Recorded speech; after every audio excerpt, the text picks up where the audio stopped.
দ্বিতীয় বিশ্বযুদ্ধের সময় জাপান আমেরিকার পার্ল হারবারে হামলা চালানোর মধ্য দিয়ে এক নতুন যুদ্ধের শুরু হয়েছিল। আমেরিকা জাপানের হিরোশিমা ও নাগাসাকিতে পারমাণবিক বোমা হামলা চালানোর মধ্য দিয়ে সেই যুদ্ধের শেষ হয়। ফ্রেন্ডস, আজকে আমরা হাজির হয়েছি 2001 সালে মুক্তি পাওয়া পার্ল হারবার মুভির এক্সপ্লেনেশন নিয়ে। থাকুন ভিডিওর শেষ পর্যন্ত। 1940 সালের দিকে ইউরোপে দ্বিতীয় বিশ্বযুদ্ধ শুরু হলে ব্রিটেন ও ফ্রান্স সরাসরি যুদ্ধে জড়িয়ে পড়ে। আর ব্রিটেন আমেরিকার কাছে কিছু পাইলট চেয়েছিল ভলান্টিয়ার হিসেবে। এজন্য আমেরিকার বিমান বাহিনী তাদের মহড়া শুরু করে দেয় আর প্রস্তুতি নিতে থাকে ব্রিটেনে গিয়ে সরাসরি জার্মানির বিরুদ্ধে যুদ্ধে অংশগ্রহণ করতে। তো এই সিনেমার প্রধান চরিত্র হচ্ছে রেভ। সে যুদ্ধে অংশ নিতে তার বান্ধবীর কাছ থেকে বিদায় নিচ্ছিল। যদিও তার বান্ধবী অখুশি ছিল, কিন্তু রেইফের এজন্য তেমন কিছুই করার ছিল না। রেইফ পরের দিন ব্রিটেনে গিয়ে দেখতে পায় সে দেশের অবস্থা অনেক খারাপ, কারণ প্রতিদিন বহু পাইলট প্রাণ হারাচ্ছিল জার্মান বাহিনীর হামলায়। অন্যদিকে আমেরিকা জার্মানির মিত্র জাপানের উপর নিষেধাজ্ঞা আরোপ করে। এর ফলে জাপান তেল সংকটে ভুগছিল। তাছাড়া জাপান ফিলিপাইন আক্রমণ করার আগেই আমেরিকায় হামলার প্রস্তুতি নেয়, কারণ জাপান যদি ফিলিপাইন আক্রমণ করে তাহলে আমেরিকা জাপানের বিরুদ্ধে যুদ্ধ ঘোষণা করতে পারে। এই সন্দেহ থেকেই পার্ল হারবারে হামলা চালায় জাপান। তখনকার সময় পার্ল হারবারে আমেরিকার অসংখ্য যুদ্ধজাহাজ ও এয়ারক্রাফট ছিল। এজন্য জাপান চেয়েছিল আমেরিকা হামলা চালানোর আগেই তাদের শক্তি বহুগুণে কমিয়ে দিতে। প্রস্তুতি স্বরূপ জাপান তার বহরের 350টি যুদ্ধবিমান এবং অত্যন্ত শক্তিশালী টর্পেডো নিয়ে হামলা শুরু করে। তখন ছিল একদম সকাল। আমেরিকার অধিকাংশ পাইলট ও ক্রু তখন ঘুমাচ্ছিল।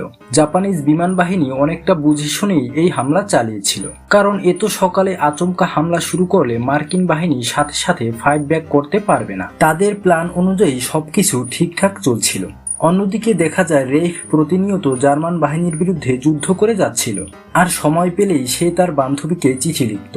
কিন্তু একদিন মিশনে গিয়ে রেইফ পড়ে যায় মহা বিপদে।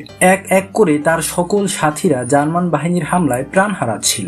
এর ফলে রেইফ একদম একা হয়ে যায়। হঠাৎ করেই তার বিমানে অ্যাটাক করে বসে জার্মানির এক দুর্ধর্ষ পাইলট, যার ফলে রেইফ তার বিমান নিয়ে নদীতে ক্র্যাশ করে আর সেখানেই প্রাণ হারায়। অন্যদিকে আমেরিকার কমান্ডার চিফ বুঝতে পারে যে জাপান খুব শীঘ্রই পার্ল হারবারে হামলা করতে যাচ্ছে, কারণ জাপান পার্ল হারবারে হামলা করার আগে তাদের সকল যুদ্ধজাহাজ ও এয়ারক্রাফটগুলো অন্যত্র সরিয়ে নিয়েছিল। এর মধ্যেই হঠাৎ করে রেইফ সবাইকে অবাক করে দিয়ে তার বান্ধবীর বাসায় এসে নক করে। আসলে রেইফ সেদিন নদীতে ক্র্যাশ করলেও জেলেরা তাকে নদীতে ভাসতে দেখে বাঁচিয়ে নেয়। কিন্তু সমস্যা হচ্ছে রেইফের বান্ধবী তার মৃত্যুর খবর শুনে রেইফের বন্ধুর সাথে সম্পর্কে জড়িয়ে পড়ে।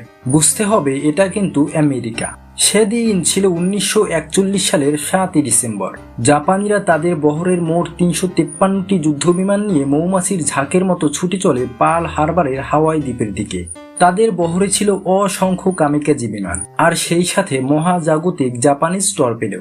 আমেরিকান বাহিনী কিছু বুঝে ওঠার আগেই সবাই একসাথে হামলে পড়ে তাদের উপর। মুহূর্তের মধ্যে পার্ল হারবার মুখোমুখি হয় এক ভয়ানক পরিস্থিতি।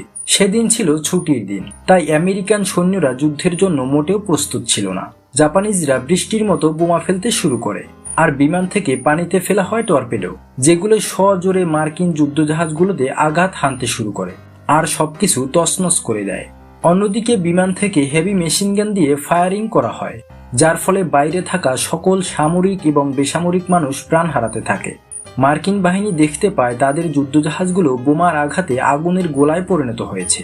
কিন্তু এক পর্যায়ে এসে মার্কিন বাহিনীও ফাইট ব্যাক দিতে শুরু করে।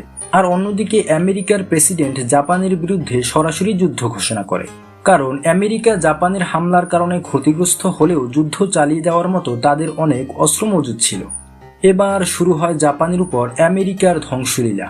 আমেরিকান বিমান বাহিনী এক এক করে জাপানিজদের খুঁজে খুঁজে মারতে থাকে। সেই সাথে ধ্বংস করে দেওয়া হয় জাপানের সব ধরনের গুরুত্বপূর্ণ স্থাপনা। জাপান প্রথম দিকে যথাযথ ফাইট ব্যাক করলেও শেষ দিকে এসে তাদের অস্ত্র ফুরিয়ে আসে। জাপানের অস্ত্র যখন ফুরিয়ে যায় তখন আমেরিকা আসল যুদ্ধ শুরু করে। এর ওই পরিপ্রেক্ষিতে আমেরিকা জাপানের গুরুত্বপূর্ণ দুটি শহর হিরোশিমা ও নাগাসাকির উপর পারমাণবিক বোমা নিক্ষেপ করে, আর এর ফলে জাপানের লক্ষ লক্ষ মানুষ প্রাণ হারায়। হামলার তীব্রতা এতই বেশি ছিল যে জাপানিজদের লাশও খুঁজে পাওয়া যায়নি।